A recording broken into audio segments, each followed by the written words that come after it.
All right, guys, welcome back to Wild Oak Outdoors. You guys saw the intro video. Hope you guys enjoyed that. Today, we're actually going to walk through the story of Tiny, the hunt, the first time I saw him, the last time I saw him, and just how crazy my hunt was with him because it was so unexpected. So we're going to go through that whole thing today, and at the end of the video, we're going to score his antlers. So stay tuned for that because I'm really excited about that.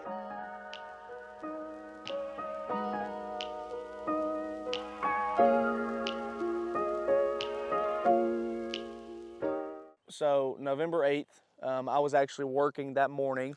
My camera batteries had been dead for 3 days out here at the treehouse. So I got off work. It had been storming that entire day. So I get off work and it's just kind of dying down. It's just misting at that point. I'm coming back out here to change my batteries, and you can't really tell from where you're at, but basically the feeder is straight over there, and you have to come up this hill. So I can barely see the top of the feeder right now because it drops back downhill when you get over it. So I got to this point between these two trees, and I saw a deer's tail standing right there. So I'm peeking my head around this tree, and I think they may have seen me. So all 5 or 6 deer take off.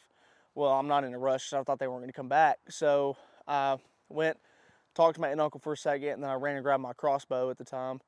I came back out here, and they were in the exact same spot that I jumped them at. So they saw me again. They took off.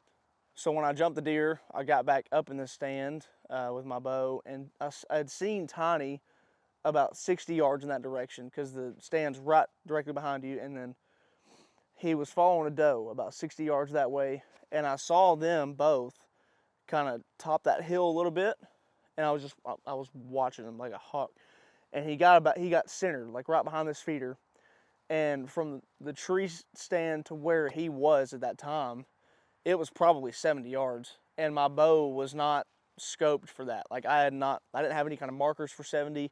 I think the max that I had marked was 50 for my crossbow, and it was a regular sight, so you can't really just kind of guesstimate on that. But I did anyways. So I just pulled my bow up and I shot, and it went directly under his chest. He took off up the hill to the left, and he was up there for like 30 minutes. But I had never heard them blow. I never heard him take off. He kind of just trotted almost up the hill. So that's why my brain was like, he's still there. He's not left yet because I didn't hear anything. Like the doe didn't blow, he didn't blow, nothing like that. So about 5 seconds after I shot, there's still more doe down here at the feeder. Like it was like a fever dream. It was just weird. I was shooting and the deer were still here. But the doe were still here, and I'm literally on my knee in the deer stand because I had no camo on. I was literally in my work shirt, short sleeve, with like jeans on. So I'm literally on my knees praying, God, please bring this buck back, because I knew it was Tiny. I knew it was Tiny, and I knew I hadn't seen him in 2 months.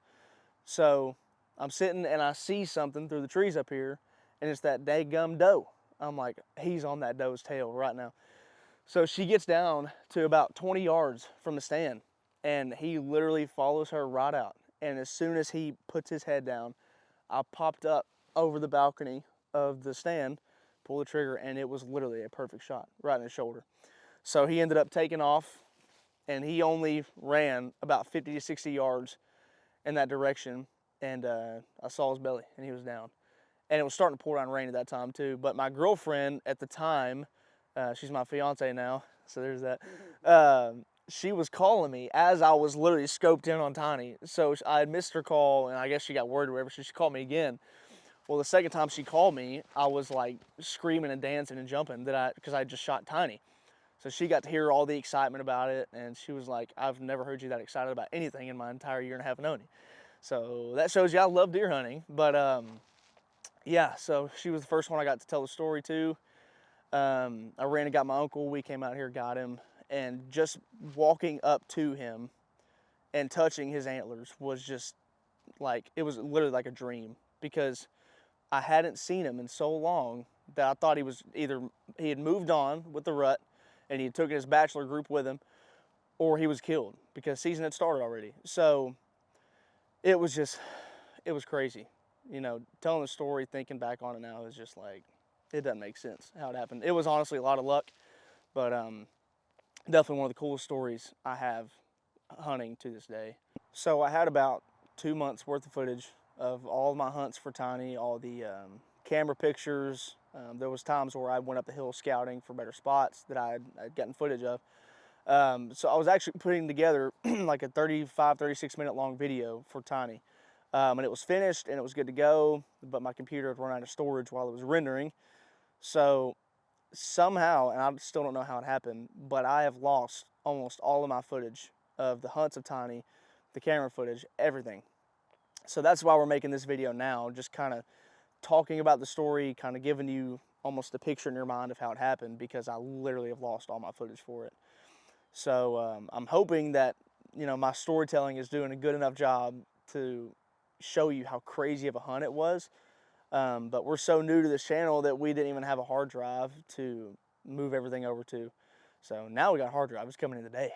But yeah, so that's the reason, you know, there's no kill shot footage, and well, actually I didn't even get the kill on video at first because I just wasn't expecting the hunt to happen. But that's why there's no other hunting videos, hunting clips, anything like that in this video, just because we lost it all. So not every video is going to be like this, but this one is just special circumstances. It's about 15 3/4. So 15 6/8. You have to do it in eighths. So now we'll go for his first brow tine. That's like 3 on the dot, pretty much. You want to measure from where this tine separates from the main beam, which would probably be about right there-ish. You want to go up, to this, boys, so. yeah. You want to go up the back side of the tine. Doesn't help that that kicker's right there messing it up, but that's 9.5 inches. So with 8 points, it's weird down here because you have to go halfway between the end and the G3. And that's what sucks, because this is a really small measurement, this girth measurement.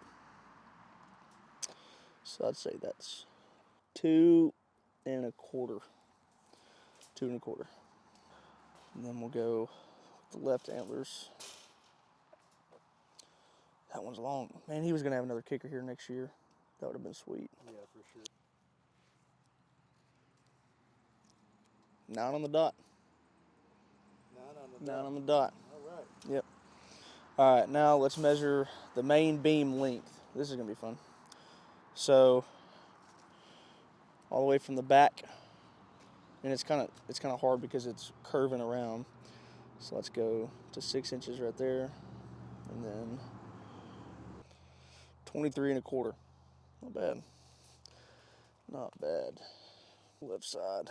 Left side's gonna be a little bit shorter, I think. That right one looks a lot longer.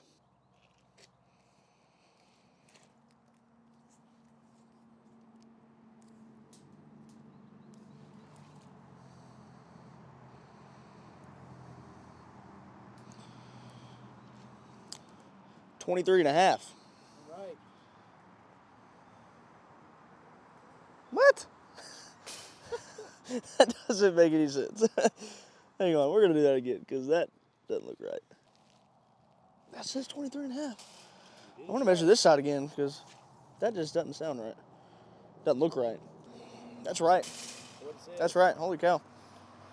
All right. Weird. Maybe it's because this one curves in farther back. It's not all the way symmetric. It's not symmetric. So I think if that was straight out, that would look a little longer. So that's probably what that issue is. Okay. That's 23.5. Nice. Now let's go with the girth measurements. He doesn't have this brow tine, which sucks because we lose points right there. Yeah. But so halfway between the base and that brow.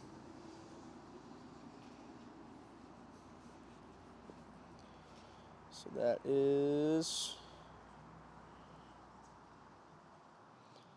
4.5.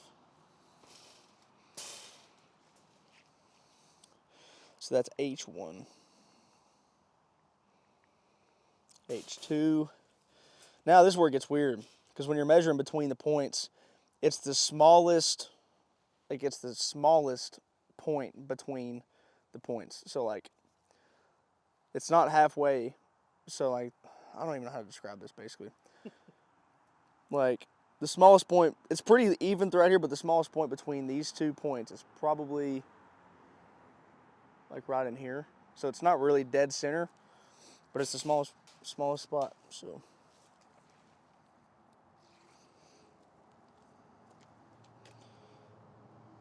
that is about, 3 3/4. It's close to 4. So that's about 3.5 right there. Yep. He does not have a brow tine right here. So this is not going to the record book. So basically what I'm gonna do, that looks like where the brow tine would be. Am I wrong? I would probably say that. I think it'd probably be right there. So I'm literally just gonna go halfway between the base and that point, which would be right in here somewhere. Because You almost had it. this ain't going in the record books. Nope. So I don't. It is for us. It is for me. That's right. So 4. I'm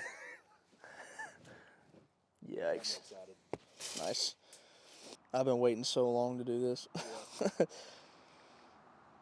it's been, what, a month? It was November 8th, I think, when I killed him. So almost 2 So months. almost 2 months. Yeah, month and a half. 4? Is that right? Yeah, that's 4. The camera didn't even hear that. Garrett just ripped his butt. It might. So- That might have picked it up. A little butt grunt. Butt grunt. And then we got to measure the kicker too, the abnormal point. That's my favorite part. That's right. And it does count as a point because it's 1 inch long. See? It's 2 inches long. Yep.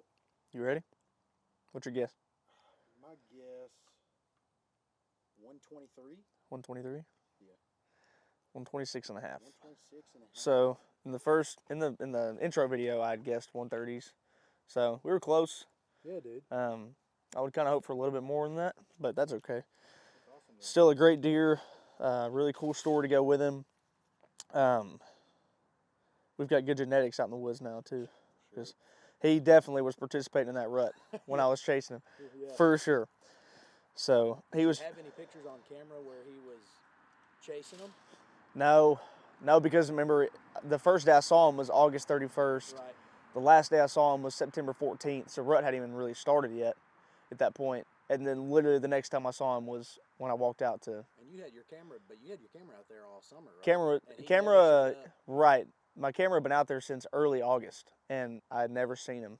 And then we went on like a little weekend trip to the lake, and I came back, and he had shown up on the 31st, along with like 6 other bucks. And they're not all shooters, but Yeah. Tiny was the biggest one out of all of them. So Well, we'll be looking for his son here in the next yeah. 5 years. Yeah, well, there's another really, really wide 6-point out there that if Oh, he yeah. gets maybe 3 more years under his belt, he is going to be a monster. Right. So, Tiny was a cool buck. He was a cool story, and he's the first buck on this channel. So, it was exciting. So, Okay, man. bigger bucks in the future for sure.